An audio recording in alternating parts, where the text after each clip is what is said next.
කරට කර සටනේ ජය ශ්‍රී ලංකාවට. එකම තරඟයකදී ගැසුව ශතක 3 සහ පිට පිට ගැසූ අර්ධ ශතක. උණුසුම් වූ LPL ලකුණු පුවරුවේ යාපනය තවත් ඉදිරියට. දයබර ක්‍රීඩාලෝලී හිතවතුනි. පාකිස්තානු කාන්තා කණ්ඩායමේ ශ්‍රී ලංකා සංචාරය නිමාව දුටුවා ඊයේ දිනේදී. තරඟාවලිය එකට එකක් ලෙස කරට කර තිබියදී ඊයේ දින පැවති අවසන් තරඟයේදී ශ්‍රී ලංකා කණ්ඩායම කඩළු 8ක විශිෂ්ට ජයග්‍රහණයක් ලබා ගනිමින් ඊයේ තරඟයේ මෙන්ම තරඟාවලිය ජයග්‍රහණය කරා. මා ඔබට මතක් කරන්නම් පළමු තරඟයේදී ශ්‍රී ලංකා කණ්ඩායම පරාජයට පත් වුණා කඩළු 5කින්. ශ්‍රී ලංකා කණ්ඩායම ලකුණු 210ක් රැස් කරා කඩළු 9ක් දැවි. ඊට පිළිතුරු වශයෙන් පාකිස්තානු කාන්තා කණ්ඩායම කඩළු 5ක් දැවි ලකුණු 211ක් ලබා ගනිමින් මුල්ම තරඟයේ ජයග්‍රහණය අත්පත් කරගත්තා. ඉන් අනතුරුව දෙවන තරඟය ආරම්භ වුණා. දෙවන තරඟයේදී ශ්‍රී ලංකා කණ්ඩායම කඩළු 8ක විශිෂ්ට ජයග්‍රහණයක් ලබා ගැනීමට සමත් වුණා. පළමුව පන්දුවට පහර දුන් පාකිස්තානු කණ්ඩායම ලකුණු 273ක් රැස් කරා කඩළු 5ක් දැවි. එහිදී විශේෂත්වය වූයේ ඔවුන්ගේ සිද්රා අමීන් ලකුණු 100ක් ලබා ගත්තා පන්දු 120කදී.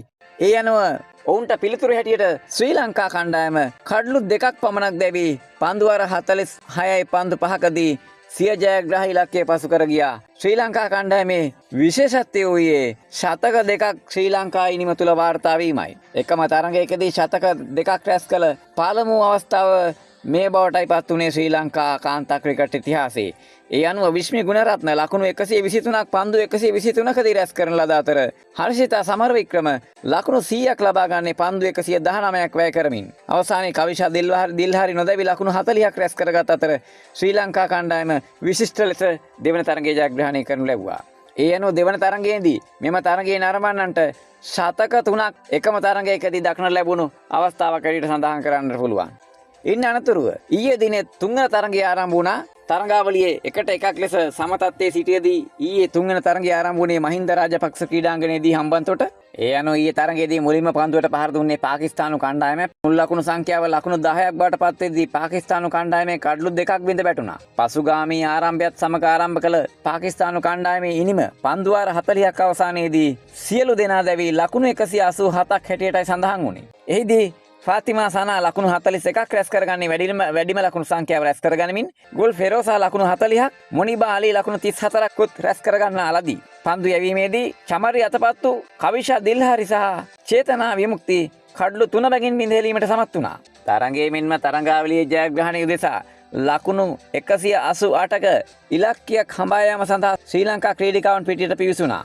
ඒ අනුව විශ්මි ගුණරත්න සහ චමරි අතපත්තු එක්ව පළමු කඩොල්ල වෙනුවෙන් ලකුණු 46ක සම්බන්ධතාවයක් ගොඩනගා ගත්තා.